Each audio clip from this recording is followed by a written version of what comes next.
een van die werknemers by hierdie abattoir het gesê hierdie lugverkoelingsstelsel werk nie.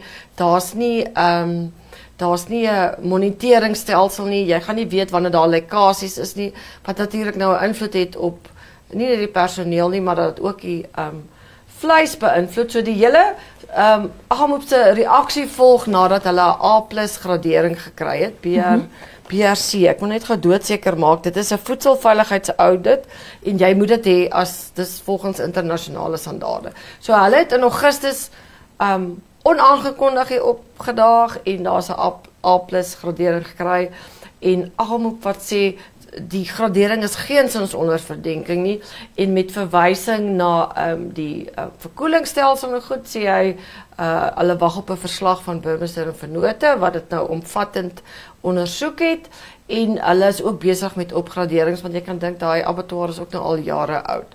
So dis wat 'n werknemer sê, dis wat Metco sê.